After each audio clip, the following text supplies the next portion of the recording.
Bien, bonjour à tous. Je suis vraiment ravie de...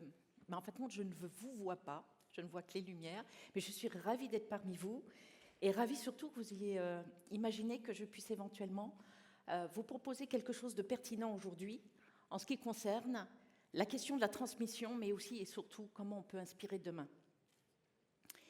Je vais commencer par quelque chose qui semble très évident, la présentation de l'overview. La question qui se pose à nous aujourd'hui, c'est en fin de compte, il n'y a plus rien de naturel, tout est artificiel, et pour ceux qui connaissent bien un maître du UX Design, Don Norman, dans son dernier livre, insiste absolument sur ce fait, tout est designé, d'une manière ou d'une autre. Ce qui implique directement notre responsabilité en tant qu'être humain dans notre relation avec le vivant. Mais bien plus que ça, la façon dont nous acquérons nos connaissances, la façon dont nous interagissons en conscience avec le monde qui nous entoure et qui nous amène directement aujourd'hui avec la notion de communication, d'abstraction, de langage, de signes, de design. En fin de compte, il n'y a pas eu tellement de révolution sur ce sujet-là.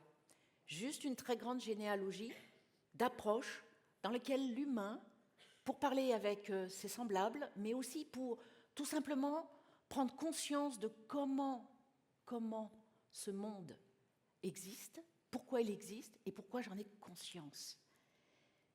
On a connu la perspective, phénomène absolument marquant qui a permis un premier niveau d'abstraction, l'abstraction qui permettait de donner une notation à la représentation de ce que l'on voit, de ce qui nous entoure, et de le communiquer de manière formelle, avec des codes compris par tous. Bien évidemment, je suis designer, donc j'insiste essentiellement sur la dimension de l'image et de la forme et de l'objet. Tout ça s'est fait bien évidemment dans un environnement de langage. Mais pour moi, le langage n'est pas uniquement le texte ou la poésie ou la philosophie. C'est d'abord et avant tout les codes avec lesquels nous décidons d'échanger ensemble. Et puis, il y a eu cette fracture absolument violente, et c'est vrai, ça va très très vite, lorsque nous avons, avec le postmodernisme, détaché l'approche de la visualisation, de la communication, de la mimésis. C'est-à-dire, on ne cherchait pas du tout à représenter ce que l'on voit, mais représenter ce que l'on pense. Et aujourd'hui, alors que cette fracture s'est produite juste au XXe siècle, la fracture des écrans, de l'abstraction, des modèles mathématiques, des possibilités de se représenter des images virtuelles, la pixel, nous arrivons, moins de 25 ans plus tard, à se poser la question de ce que l'on voit en face de nous et de ce qui est communiqué, de ce qui nous est communiqué.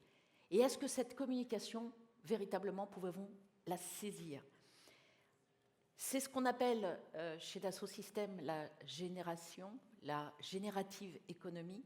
C'est la question, en fin de compte, de peut-être que nous ne formons plus cette longue généalogie de signes qui nous viendraient du sacré, qui nous viendraient du transcendantal, qui nous viendraient d'ailleurs, et qui seraient là, donnés depuis toujours, la nature. Peut-être que tout ça n'existe pas, et que tout ça est en train de se faire sous nos yeux, ou se défaire sous nos yeux. Et alors, comment on interagit dans un monde tel que celui-là ? L'expérience, j'y tiens énormément, c'est dans mon titre, mais c'est aussi probablement ce qui guide ma vie et ma carrière en tant que designer. Et je suis sûre, vous tous ici, dans UX Experience, il y a beaucoup plus que simplement la notion instrumentale de faire de la UX, mais c'est véritablement celle de considérer l'expérience non pas comme un objet ou comme une fin, comme quelque chose qui se design, même si c'est mon métier et le vôtre probablement, mais c'est véritablement le moyen d'accéder à cet état de communication, à cet état de fusion et de symbiose entre nous. Et l'expérience se loge partout, et comme je vous l'ai dit précédemment, comme aujourd'hui nous vivons dans un monde qui est pratiquement, je ne dirais pas 100%, mais on n'en est pas très loin, artificiel, puisque nous y avons pratiquement contribué à absolument tout, La question est comment ce monde doit survenir et comment l'habiter. On parle beaucoup, bien évidemment, de cette notion d'abstraction nouvelle, où l'objet dogmatique qui peut se cerner avec un contour disparaît. Excusez-moi. Et c'est véritablement cette question de se représenter le monde non plus comme un objet dogmatique, mais comme quelque chose qui croît, quelque chose qui se génère, quelque chose qui s'interprète.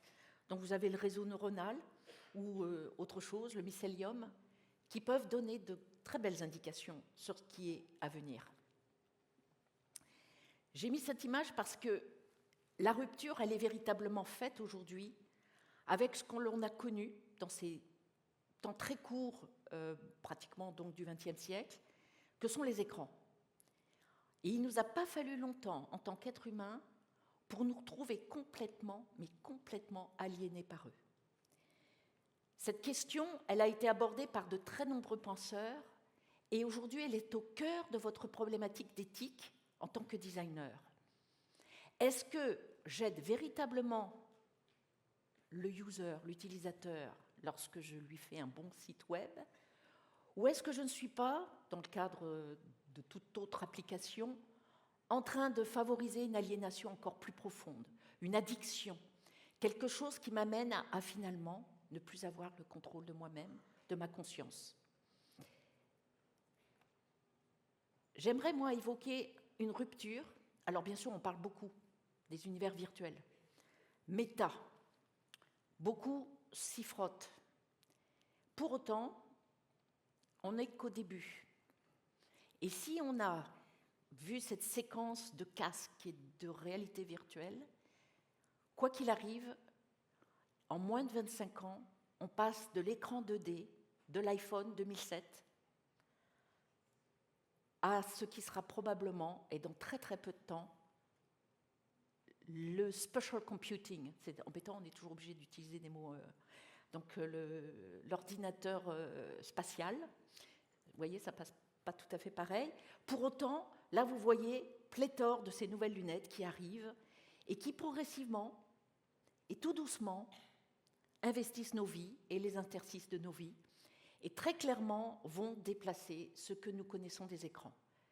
Et pour autant, on vient tout juste de consolider la méthode qui consiste à faire du design qualitatif dans des espaces 2D. Donc le futur, il est là, il est déjà là, et il pose directement la question, non pas de comment je vais interagir avec ces technologies, mais comment moi, mon corps, mes textes et mes images, tous ensemble, vont constituer ce qui sera demain l'environnement, le monde dans lequel je vis. Et bien évidemment, ce n'est pas un monde dans lequel on voudrait ou on suggérerait éventuellement de disparaître, mais au contraire dans lequel on pourrait retrouver les qualités essentielles de l'humanité.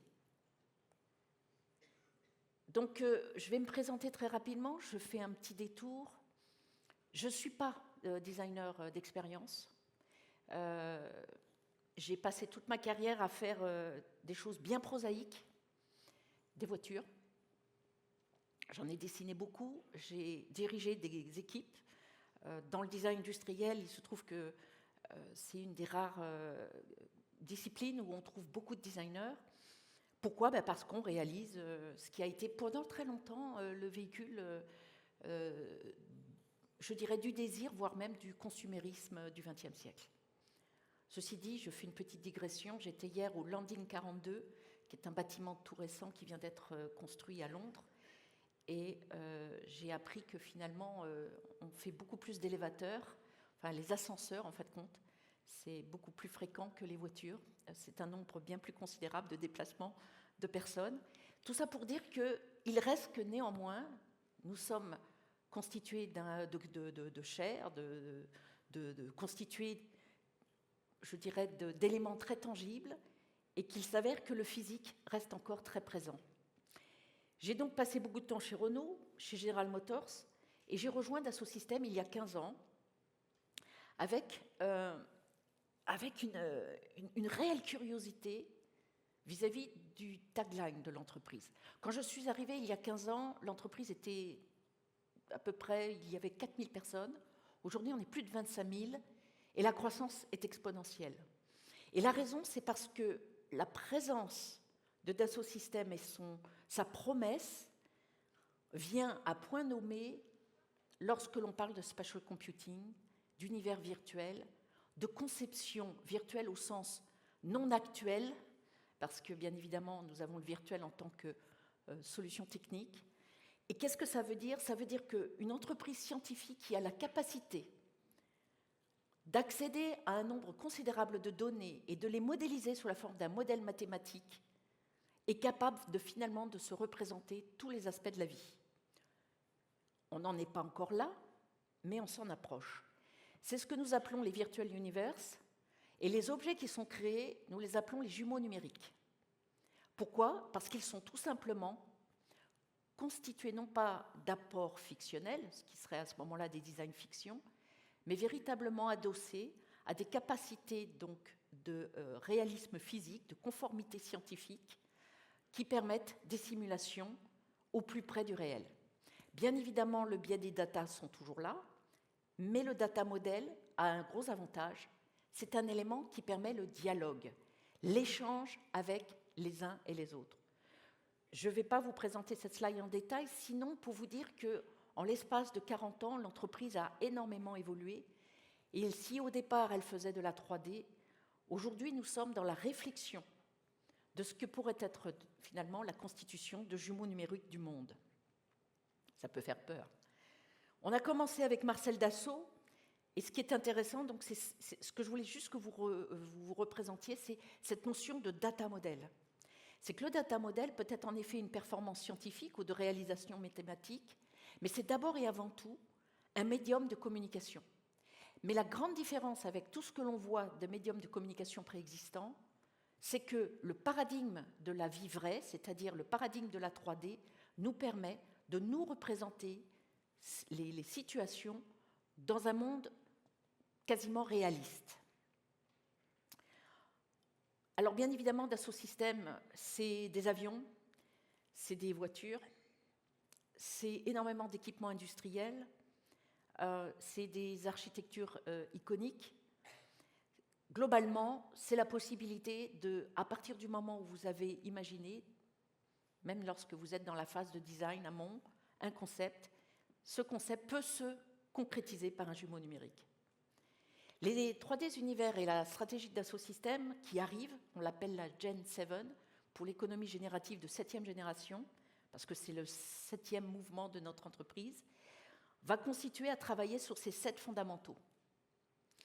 Vous les lisez là, mais ils sont assez considérables et ils ne sont que le début donc d'une expansion générative autour de la capacité à représenter le virtuel et le réel en temps réel, la notion d'expérience, c'est-à-dire jouer l'expérience, c'est-à-dire rentrer en immersion dans l'expérience, la dimension générative de l'expérience, c'est-à-dire les outils numériques et techniques et physiques pour le faire, les compagnons virtuels, on parle beaucoup d'AI Assistant en ce moment, mais on va jusqu'à imaginer bien évidemment non seulement des doubles de nous-mêmes, mais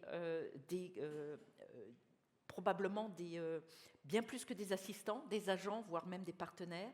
Le cycle de vie, je passe très vite, mais c'est le sujet qui m'intéresse le plus, qui consiste à avoir le jumeau numérique de l'ensemble des produits industriels et des industries, tracer la supply chain, aller du cradle to cradle en matière de produits.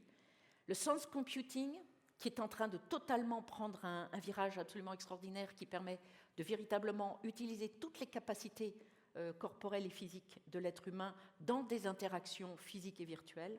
Et bien évidemment, être le garant, en termes de savoir et de savoir-faire, de capitalisation des best practices.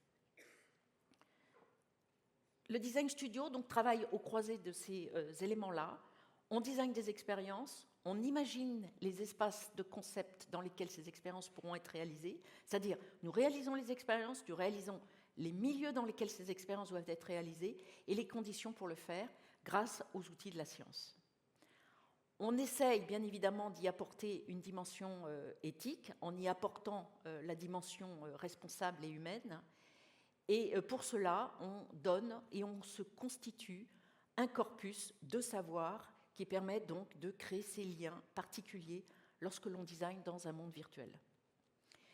Typiquement, sur la dimension esthétique et éthique, on a 4 grandes dimensions que l'on veut mettre en synergie. C'est la responsabilité que se donne le design studio au sein d'une entreprise qui, à partir du moment où elle se donne comme mission de faire une digitalisation du vivant, une digitalisation du monde, la question des sciences humaines et sociales, la question de la manière dont nous allons construire ces règles, ces lois, ces tiers garants, ces conditions du trust sont absolument essentielles. Nous avons aussi quelque chose d'absolument particulièrement pertinent et assez... c'est la dimension que le virtuel nous permet de donner aux objets que l'on manipule. La matière était historiquement une matière qui était à la hauteur de nos yeux et à la capacité de nos mains. Aujourd'hui, la matière virtuelle, c'est l'information. Et c'est des informations qui nous viennent de mondes qui sont soit très petits ou très grands, mais qui deviennent accessibles. En matière de design, je suis designer industriel, vous pouvez bien imaginer que ça ouvre des perspectives assez affolantes. Donc nous sommes une équipe, on fait de la recherche, on travaille régulièrement avec les équipes de scientifiques pour coordonner l'apport de nos recherches de design avec les différentes thématiques. Les thématiques de la Fab Sphere, typiquement, c'est accompagner les industriels, et ça reste quand même un bon tiers de notre activité, à réaliser des produits sur lesquels ils peuvent prendre des décisions en temps réel qui soient bien sûr les plus optimisées sur le plan économique, mais pour nous, sur le plan éthique aussi. Et nous avons le sujet de la géosphère, puisqu'on est capable de modéliser un certain nombre d'aspects de la géologie même du monde, jusqu'à la biosphère, qui est le virtual twin du cœur, du corps humain, le virtual human, qui nous amène directement la question de l'interaction avec ces virtual humans. Donc je vous montre juste quelques éléments de la responsabilité du studio. Au départ, la vision était très, je dirais, on a commencé vraiment tout petit. On s'est dit, les designers dessinent, conçoivent, de plus en plus avec des outils numériques. Comment maintenir, comment s'assurer que lorsque l'on dessine, on maintient cette qualité absolument, je dirais, analogue, qualitative de l'expression, de l'acte de création qu'on peut avoir lorsqu'on est humain. C'est pas simple. On est toujours en train de travailler dessus. Le sense computing va certainement nous aider. Mais aujourd'hui, on se défend. On est presque des résistants pour maintenir cette qualité humaine et ne pas travailler uniquement dans la qualité des abstractions. Donc, on travaille de manière pluridisciplinaire. Les UX sont d'une manière très importante au centre du réacteur.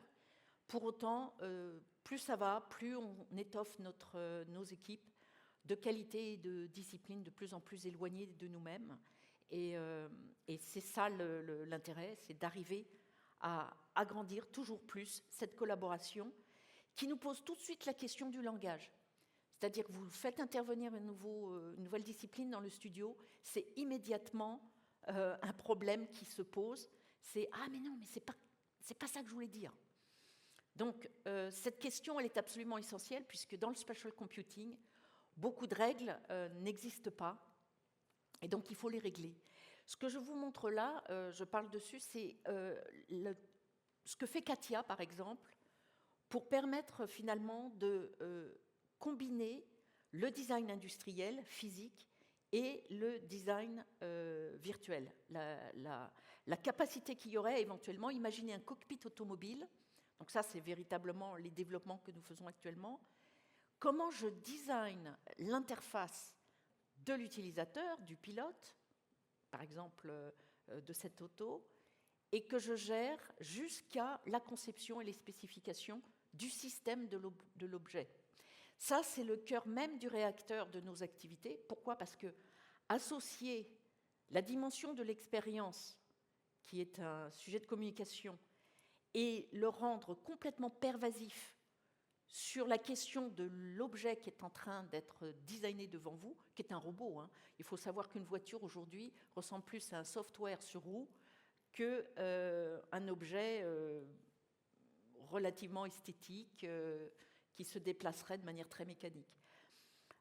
Donc à ce titre, il faut bien développer des outils et des plateformes qui permettent de réaliser ce qui est aujourd'hui ce qu'on appelle le Software Defined Vehicle ou Software Defined Experience, qui vraiment fait pour à la fois les ingénieurs mécaniques ou les designers industriels, une rupture totale et un renversement total de leur appréhension des sujets. Mais encore une fois, on ne peut pas offrir uniquement la phase segmentée de présenter l'expérience pour le client ou pour l'utilisateur sans prendre en compte la dimension de la connectivité de l'objet qui lui-même n'est qu'un médium, n'est qu'un passage à ce que sera son interaction avec un monde encore plus grand. Ce qui veut dire que designer la commande électrique pour la solution thermique de l'habitacle, pour le confort thermique de l'habitacle, revient à penser cette fonction au regard du système de système de la mobilité dans une ville, bien sûr, mais dans un milieu. Pour ce faire, on continue toujours à utiliser les méthodes analogues de design. Nous faisons de la design research, des ethno-active research. On fait de moins en moins, par contre, de tests parce que, au moment où nous réalisons, nous indexons nos travaux, pas après coup, pas sous la forme d'une restitution, même avec de l'IA. On le fait en temps réel, c'est-à-dire qu'on essaye d'appréhender la dimension du système ou du système de système au départ même de la proposition de UX design. En gros, la méthode, c'est des méthodes qui étaient historiquement qualifiées de design thinking, que nous appréhendons plutôt sous le nom de experience thinking, puisque, comme je viens de l'évoquer, nous tentons d'appréhender le sujet un peu plus largement que celui du user-centered. C'est vraiment le milieu, le produit et le user, et ça dans une dimension systémique et holistique, et de le faire de manière à ce qu'il sait s'instancier dans le réel, puisque c'est la promesse du jumeau numérique, c'est-à-dire de permettre de passer d'une intention conceptuelle d'interaction à quelque chose qui sera l'expérience véritablement vécue, mais pas plus, mais beaucoup plus, l'expérience telle qu'elle sera jouée et expérienciée dans le temps. Donc là, je vous montre un petit segment d'éléments de comment ça fonctionne. Donc sur la plateforme que nous avons développée, qui a maintenant 7-8 ans, on a des fonctions que vous trouvez et que vous utilisez de type whiteboard, Figma ou autre, mais que nous rendons totalement pervasives avec les outils de la conception. Et en particulier, la dimension, on s'appelle Dassault Systèmes, de system engineering qui permet de programmer une mission, que ce soit sur un système de système, un système ou des sous-systèmes. Et là où ça devient vraiment très puissant, c'est lorsque le milieu qui permet d'exprimer l'expérience de design parle dans un langage qui est compréhensible par les ingénieurs systèmes. Donc vous avez là la possibilité d'instancier quasiment en temps réel une proposition sur les systèmes. Ça vous permet aussi de jouer sur de l'objet tangible. Vous pouvez par exemple décider que cette approche soit ouverte à des utilisateurs non experts pour lesquels vous allez préparer finalement un front office de solutions et d'applications qui leur permet finalement d'être testés. Ça nous permet d'avoir des informations ou bien de tout simplement aussi piloter notre expérience sur le plan qualitatif, sur le plan émotionnel, sur le plan adoption, affordance, en créant un certain nombre de dispositifs qui s'instancient en temps réel. Jusqu'à présent, nous faisions ça sans intelligence artificielle, mais bien évidemment, ça arrive très très vite. Dans la mesure où il s'agit de piloter des données, l'intelligence artificielle s'invite.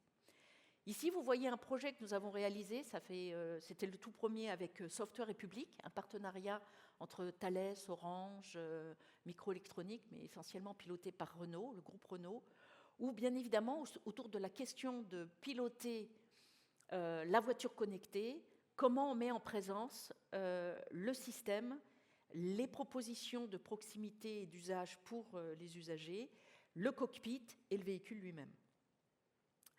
On a l'année dernière présenté Human First, là où on avait véritablement piloté cette idée de proximité du soin que Renault voulait éventuellement produire par la possibilité d'amener des unités médicales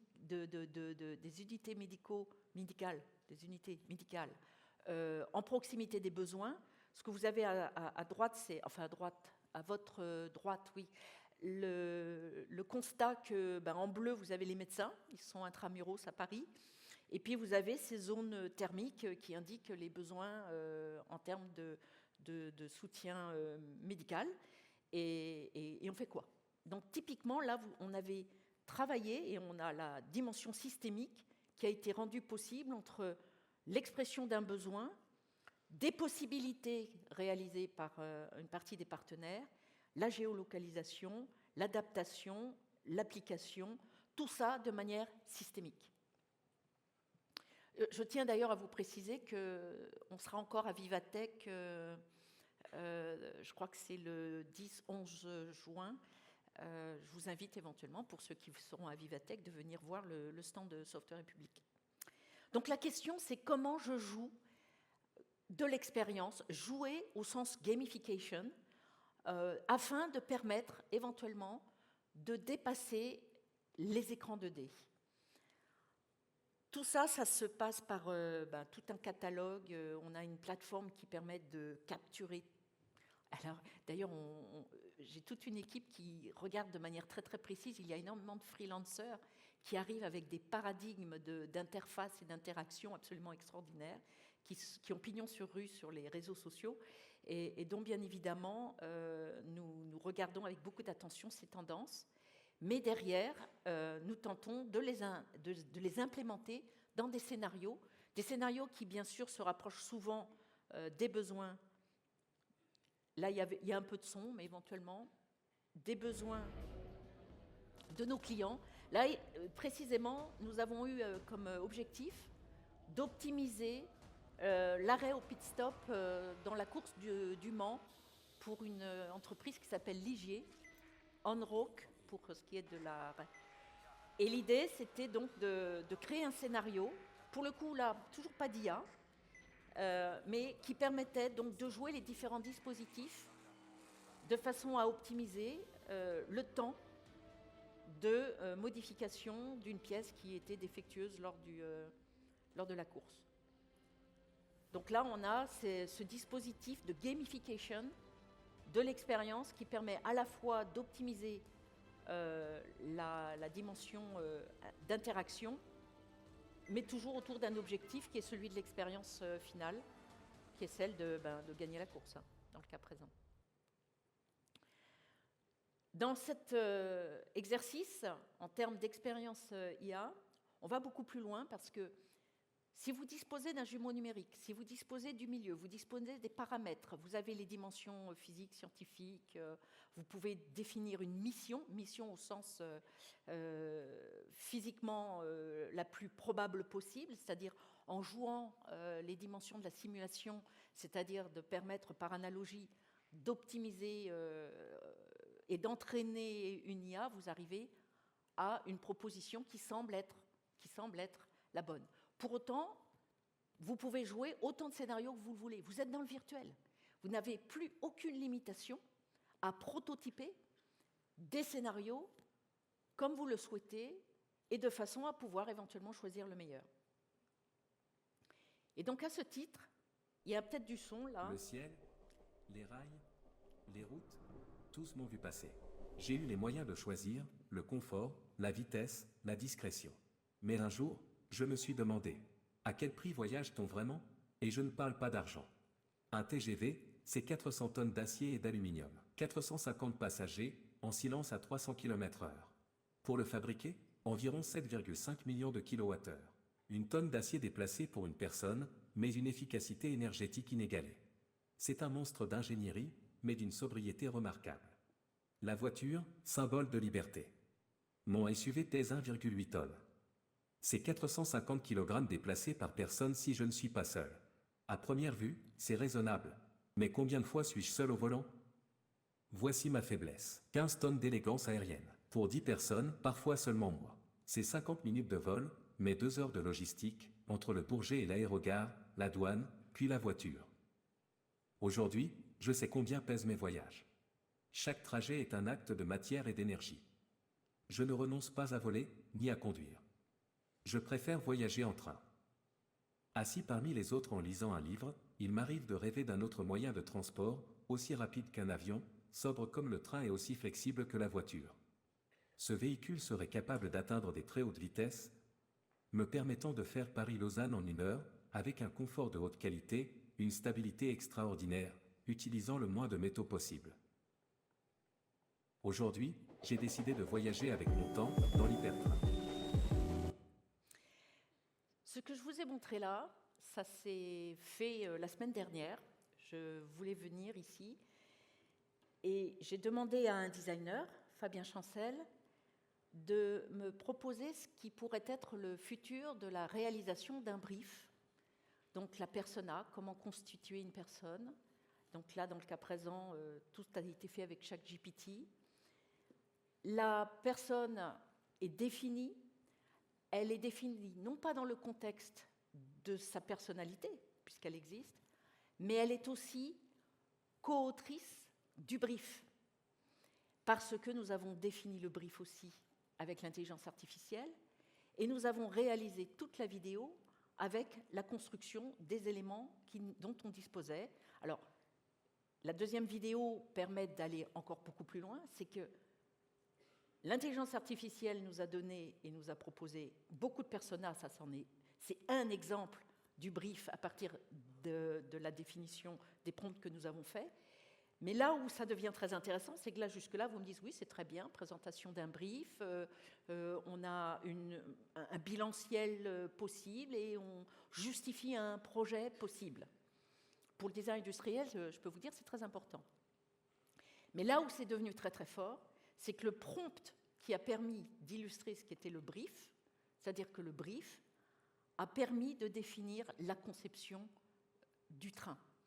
Et là ça commence à devenir véritablement uncanny, comme disent les Américains, c'est qu'on se trouve directement challengé dans la décision en tant que designer, mais ça vous le voyez déjà tous les jours lorsque vous utilisez les IA, mais du coup, c'est quoi mon rôle? C'est quoi mon geste de designer? Je vous passe je suis comment en termes de temps? Ça va? C'est bon? Bon, je voulais pas trop en passer. Donc le train est là. Avec le brief et avec les prompts du brief,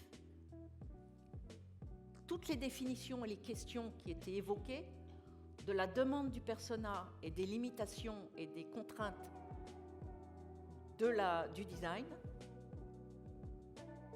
on navigue dans la plateforme de Dassault Systèmes ses knowledge et ses savoirs, ses compétences de représentation d'avatar, de virtual human, qui correspondent exactement à la dimension ou aux besoins de votre persona, et on arrive à finalement créer l'environnement conceptuel autour, alors là pour le coup on dit human-centered, mais pour le coup bien plus que human-centered, puisque pris en compte dans la dimension exhaustive du projet.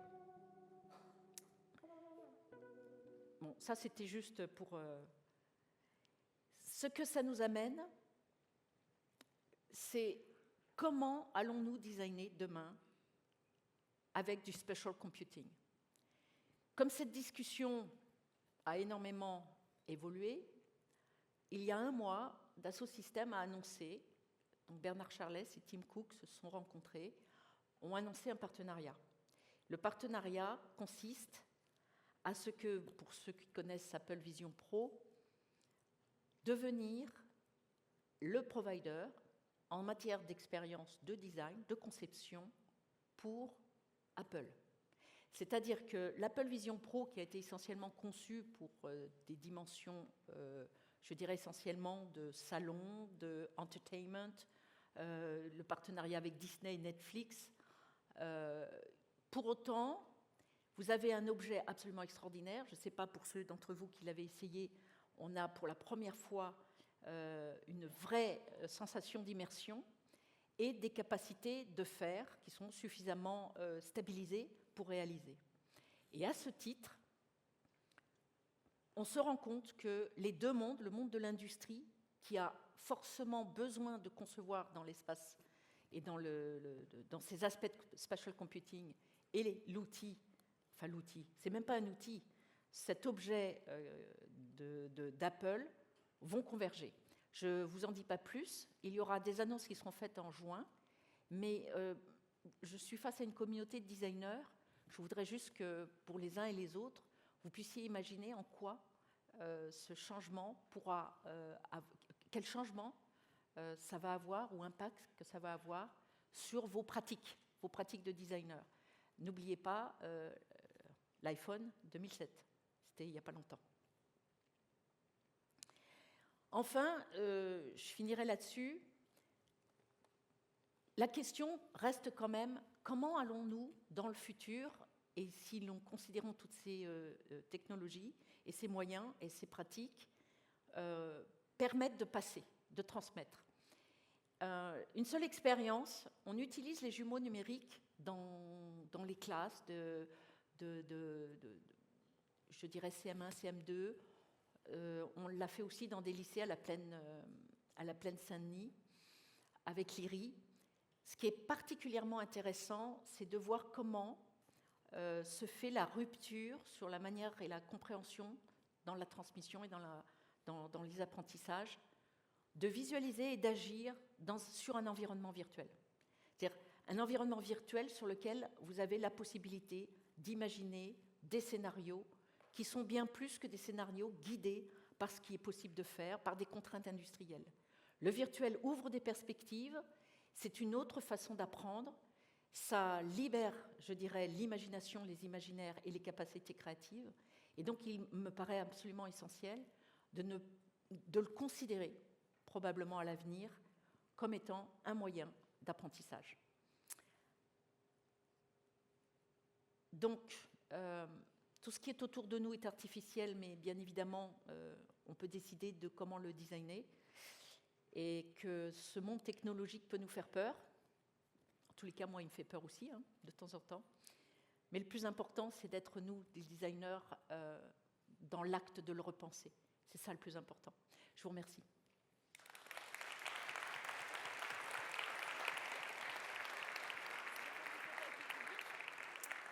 Les questions ?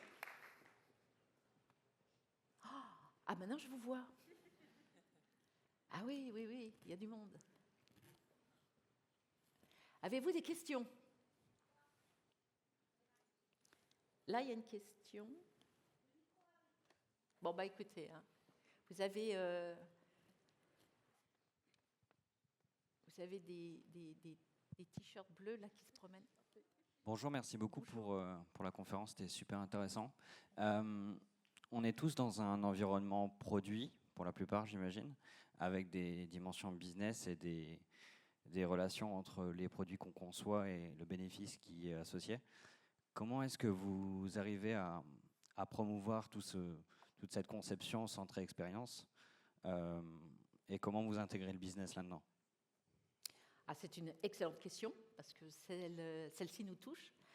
Alors, la chance que j'ai eue, c'est que quand j'ai rejoint Dassault Systèmes, c'était une entreprise avec une psyché de scientifique, vous voyez, pas d'ingénieur ou pas de business. C'était essentiellement l'art pour la science, ou la science de l'art. Et, on va le dire, un patron visionnaire. Un patron qui ne voyait pas direct. Le business est une conséquence d'une quête qui est beaucoup plus grande, qui est véritablement d'améliorer le monde par les outils et les moyens du virtuel. Donc, quand vous vous posez comme ça, la question de faire avancer une démarche de design est beaucoup plus facile. Parce que vous avez un sponsor qui est le meilleur, qui est le CEO, qui a véritablement vu et qui voit dans les apports du design, dans ce questionnement à la fois méthodologique, mais aussi expérimental, mais aussi, je dirais, artistique, et autour de tout ce que peut apporter le social, les sciences humaines et sociales, se dire « j'en ai besoin ». Alors ça, c'est pour répondre à la première partie de la question, c'est comment on arrive à faire avancer ce type de démarche, parce que la personne qui la supporte, c'est le patron. Aujourd'hui, nous avons un nouveau CEO, Pascal Dalloz, mais qui était là depuis le début. Ça a été mon chef dès que j'ai commencé à travailler chez Dassault Systèmes.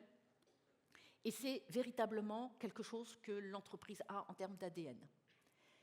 Est-ce que c'est réplicable ailleurs? Je ne sais pas, mais il faudrait quand même pouvoir les envisager. Maintenant, la question du produit, du client et du marché. En réalité, l'offre de Dassault Systèmes est très claire. Elle permet aux entreprises de visualiser ce qu'elles ne peuvent pas visualiser. Et aujourd'hui, considérant l'extrême volatilité, le côté incertain, le côté ambigu du monde dans lequel le business s'avance, les entreprises cherchent des moyens à prédire mieux, à avoir la possibilité de s'assurer que les investissements qu'ils vont faire vont fonctionner. Donc, de leur proposer, c'est une forme de design, le virtuel, hein, c'est juste la phase technique, mais des propositions ou des environnements qui leur permettent de faire leur propre design. Dans ces cas-là, moi, je suis simplement un consultant des entités de design de nos clients pour les aider à finalement virtualiser, visualiser toutes les options, les scénarios, les possibles, dans une dépense énergétique faible et surtout une dépense financière très faible, comparé à ce qu'ils devraient faire s'ils devaient prototyper et se rendre compte bien plus tard que finalement ce qu'ils souhaitaient ou pouvaient faire n'était pas là. Et il y a un troisième enjeu dans le business, c'est qu'aujourd'hui, il n'y a plus une seule entreprise qui sait travailler seule. Ce sont des écosystèmes. On doit avoir une démarche systémique. Dans le cas de Software République, il nous faut un provider, il nous faut un satellite, il faut des voitures connectées, il faut donc des softwares qui permettent de connecter les voitures, mais des softwares qui parlent à la fois à la personne qui interagit, c'est-à-dire le front-end, mais aussi le back-end, c'est-à-dire derrière, il y a quand même des ressources, des puces électroniques qui vont devoir être programmées. Donc cette vision très... Et là, je parle de quelque chose de très prosaïque, hein, la voiture, la mobilité. C'est devenu tellement systémique que plus personne ne s'y retrouve. Comment arriver à créer cet écosystème hyper hétérogène et faire fonctionner tout le monde ensemble?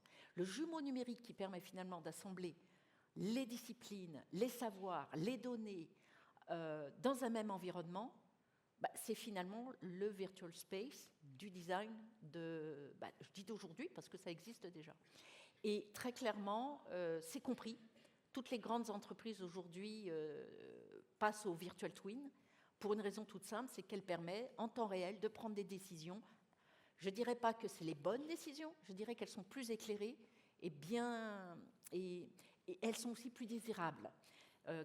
Quand vous voulez faire bouger une entreprise vers la sustainability, vers les contraintes de carbone, de traçabilité, vous avez besoin d'avoir des incitatifs qui sont autres que la balance sheet qui vous dit, le reporting, il faudra que vous ayez ce numéro, et en 2030, vous serez à zéro net et tout ça. Il faut plus que ça. Parce qu'il faut mobiliser les gens, il faut changer le comportement des gens. Et pour ça, un jumeau numérique permet aux uns et aux autres de se représenter ce qui se passe, d'interagir dessus, avant même que ça soit véritablement ce qui s'instancie dans le réel. Donc c'est vraiment le virtuel de l'actuel, et non pas le virtuel du virtuel, comme on a l'habitude de le penser. J'espère que j'ai répondu à la question. Merci beaucoup.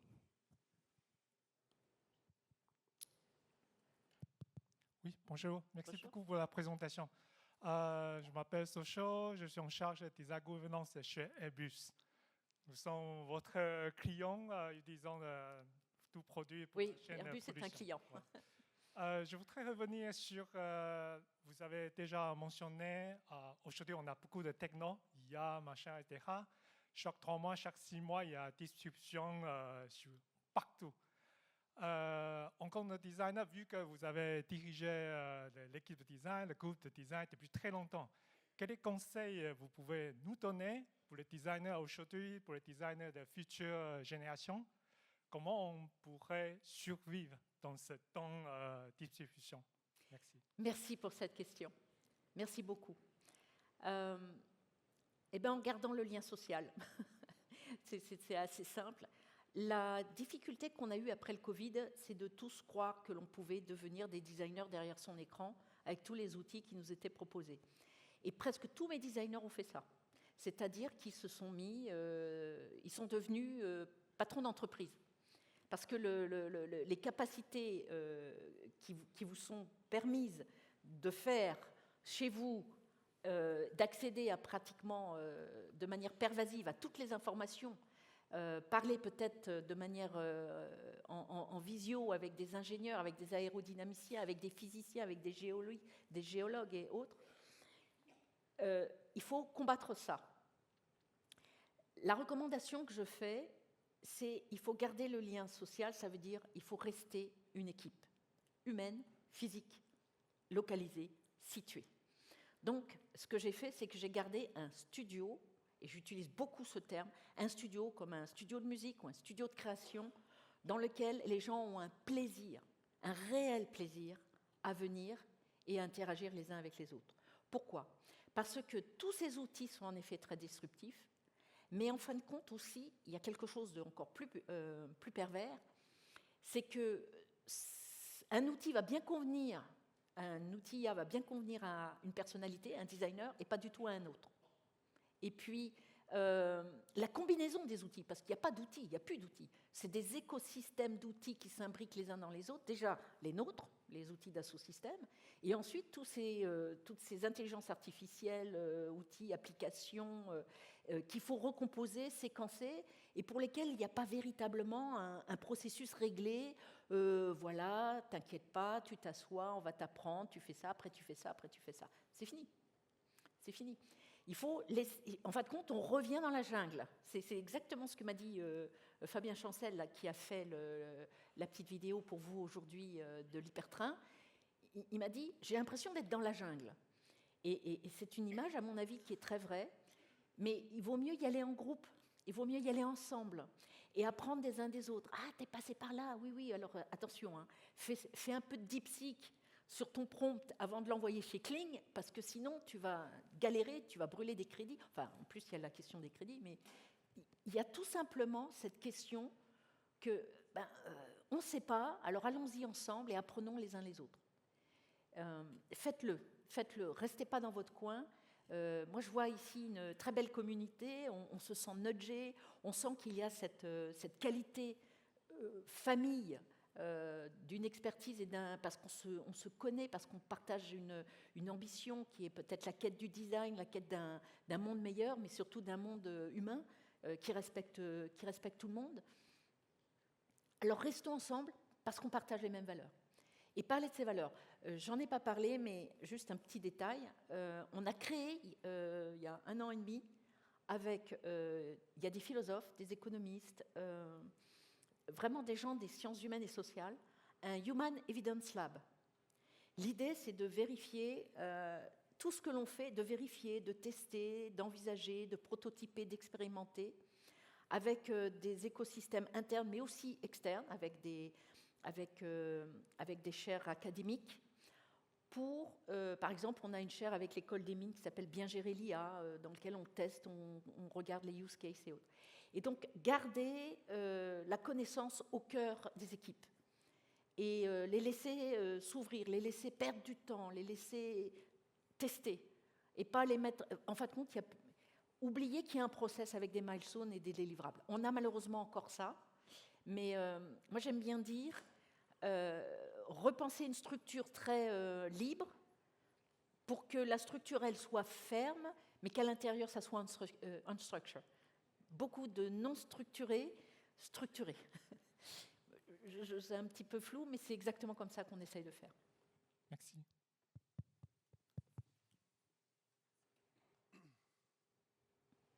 Je voudrais quand même dire une chose, c'est qu'on a une chance absolument extraordinaire, c'est celle d'avoir le soutien de l'entreprise. Okay. Moi, j'ai été très surprise. Il y a des gens ici de chez Thales qui m'ont invité, c'était en septembre l'année dernière, et on parlait avec Didier, le sujet de la progression très très rapide de l'intégration des équipes de designers et de UX designers dans les entreprises. Donc ça, c'est une très bonne chose. Mais vous ne laissez pas diluer ni fragmenter par la spécialisation. Restez une équipe. Le fait d'être une petite équipe soudée qui apprend les uns des autres est absolument essentiel. Parce que le risque, c'est lorsqu'on grandit trop, on devient une grande équipe, on se trouve très très vite pris par ce climat très 20e siècle de l'hyperspécialisation. Refusez-la. Refusez-la. Restez ouvert, curieux, générique. Bonjour, tout en haut. Merci pour la présentation. Alors moi je ne suis pas du tout designer, mais je suis plutôt orienté produit et j'avais une question sur comment vous intégrez toute la notion, on en a un tout petit peu parlé, toute la notion d'éthique, parce qu'on parle de changer des comportements, de transmettre, etc. Donc j'entends bien qu'il y a de la data qui remonte du côté des utilisateurs, mais d'un point de vue éthique, les produits que vous présentez, c'est quand même des choses qui vont impacter le quotidien des gens. Comment on intègre tout ça? Comment vous le gérez? Est-ce que vous avez effectivement des relations, des bases, des choses qui viennent de l'extérieur? Est-ce que c'est genre en interne? Très belle question aussi. Alors, première chose, Dassault Systèmes est vraiment dans un apport de la structure du data model. Nous travaillons avec les data qui ne sont pas de nous. Ce sont soit les données du client, soit les données extérieures, des bases de données ouvertes ou des bases de données fermées vis-à-vis desquelles, lors d'un projet, nous faisons appel. Donc, sur le plan de l'éthique de la donnée, on est obligé, et ça c'est clair, de très clairement surveiller nos providers. Oui, c'est la matière première, le sourcing. Mais là où on intervient très fortement, c'est au niveau de la structuration du data model. Un data model, c'est un algorithme. C'est la manière dont vous allez le configurer qui va filtrer les données et qui va vous donner un résultat. Une simulation, elle est basée sur des règles. Ces fameuses règles, pour autant, celles-ci, on peut les contrôler. Alors, on a deux manières de le faire. D'abord, d'intégrer ces connaissances et ces règles sur le data model lui-même. Et la deuxième manière, et ça, si on travaille avec le client, c'est un travail véritablement de partenariat, puisqu'il s'agit de se convaincre ensemble de quelle est la bonne représentation du produit au niveau des règles qui sont utilisées chez le client et chez nous. Donc ça, c'est une convergence qui fait partie d'ailleurs de notre travail. Mais il y a un autre aspect qui est celui de, on est dans le virtuel, on peut proposer des scénarios, tester des scénarios, evil scénarios, il y en a quelques-uns qu'on fait, et qui nous permettent finalement, en temps réel, de simuler l'impact que ça aura. C'est-à-dire que si vous changez un packaging, on peut faire play, c'est pour ça qu'on appelle ça expérience play, et vous allez avoir la simulation et vous allez avoir, mais en temps réel, hein, sur l'écran juste à côté, les impacts. Typiquement, ce n'est pas de l'éthique, mais sur le CO2, on a un outil très puissant maintenant parce qu'on a fait la conversion d'une base de données qui s'appelle EcoInvent, que vous connaissez certainement, qui permet finalement d'intégrer de la traçabilité des scopes 1, 2, voire même 3, même les activités humaines, sur un produit. C'est-à-dire on fait la traçabilité du cycle de vie du produit et on regarde finalement l'impact. Et on le voit, et il est visible. C'est un dashboard. Alors, on peut bien sûr décider de dire on fait avec, ou on peut décider non, ça c'est pas bien, je reviens à ma base de concept, je redessine le packaging, ou je redessine le service, ou j'agis sur mon data model. Donc, ma réponse, elle est que les règles, si elles existent, sont à intégrer au data model. Pour autant, moi, je peux vous dire, dans des exercices qu'on a pu faire, on a fait par exemple une simulation avec une IA d'un hub multimodal, train, voiture, et on a joué. Les datas venaient aussi de l'extérieur, et on a vu des voitures. C'est-à-dire que même pour des petits sujets prosaïques, on veut quelque chose de précis. Le biais, il est toujours là. C'est-à-dire que si on prend les données telles qu'elles existent, c'est from previous, et tout ce qui est from previous est suspect quelque part.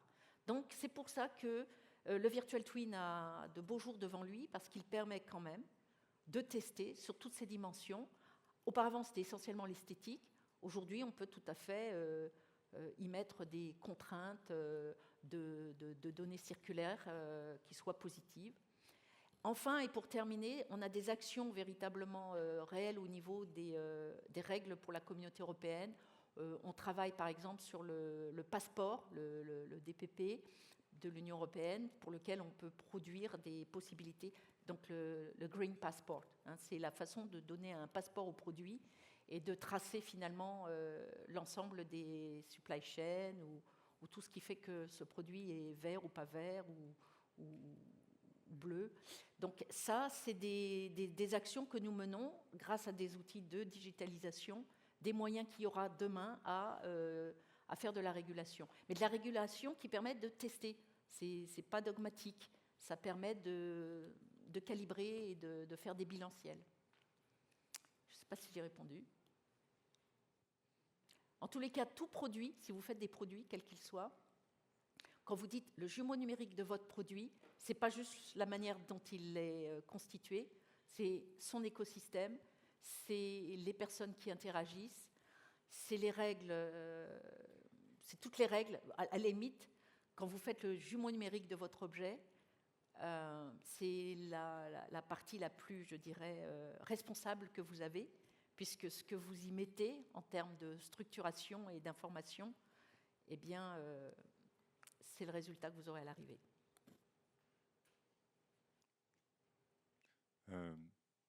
Bonjour, Antoine Volon-Logeret. J'ai une question sur la collaboration que vous faites avec les différentes entreprises. Pardon. Ah oui, c'est bon. Une question sur la collaboration que vous faites avec les différentes entreprises, puisque vous avez parlé d'Orange, Thales, Renault. Dans votre studio, vous fonctionnez de façon très localisée, en petite équipe. Comment vous architecturez la collaboration avec d'autres équipes venues d'autres entreprises, avec peut-être des manières de travailler différentes et puis aussi des outils peut-être différents sur lesquels ils travaillent? Merci. Alors, merci pour la question. D'autant que le monde n'est pas tout beau et c'est pas simple. C'est pas simple. Alors, on fait bien évidemment des workshops de type analogue où les groupes se retrouvent et ça marche plus ou moins bien, mais il y a toujours cette phase de convergence analogue d'équipes. Donc, les équipes projets de Orange, de Thales, qui se retrouvent ensemble et qui, très souvent, dans le cadre de consortiums, ont un agenda. Et donc, la difficulté, c'est de trouver un commun et de faire commun ensemble. Donc, c'est là où je dirais que la force que l'on a, c'est que, et ce qu'on a eu en tous les cas, l'expérience que j'ai eue avec Software République, ce qui était intéressant, c'est que tout le monde venait avec son agenda, mais à la fin, ce qui tient l'ensemble au centre, c'est le design. Au sens, le scénario que tout le monde est prêt, le scénario désirable, que tout le monde est prêt finalement à se dire « Ok, c'est bon, je signe, je fais ma contribution ». Mais les gens ne viennent pas en disant « Ouais, moi, j'amène ma contribution ». Non, c'est tout le monde veut tout. C'est-à-dire tout le monde veut prendre le gâteau dans son ensemble. Donc ça, c'est clair, ça arrive tout le temps. Ce qu'on essaye de faire, et ça c'est important, c'est que les moments de workshop où on est en mode analogue ensemble, on ne peut pas les avoir tout le temps. Or, le projet, pour qu'il avance vraiment bien, il faut que les gens se parlent de manière régulière. Et ça dépend du leader du projet. On a eu des leaders qui faisaient des réunions à l'ancienne, vous voyez, milestone pour dire voilà, il faut faire ça, ça, ça. Et puis on a eu des leaders qui étaient prêts à engager véritablement le projet avec une approche je dirais, interactive permanente. Donc on a une plateforme, on peut collaborer en temps réel, on partage des données, des vidéos, enfin on a une plateforme de travail totalement, je dirais, pervasive, qui est ouverte à toutes les personnes qui sont contributrices du projet donné. Mais bon, on a toujours ces problèmes de langage. Le gros avantage, c'est d'avoir une seule et même plateforme et des outils de type 3D qui souvent dégrafent les définitions ou les abstractions, qui fait que les gens souvent ont une perception biaisée de ce qu'on est en train de faire ensemble. Mais ça reste quand même un vrai sujet, hein. Et on a des consortiums qui marchent très très bien, et puis d'autres... et c'est humain. La plupart du temps, c'est humain. Merci beaucoup. Voilà. Eh bien, écoutez, je vous remercie pour votre attention, et puis on se retrouve tout à l'heure.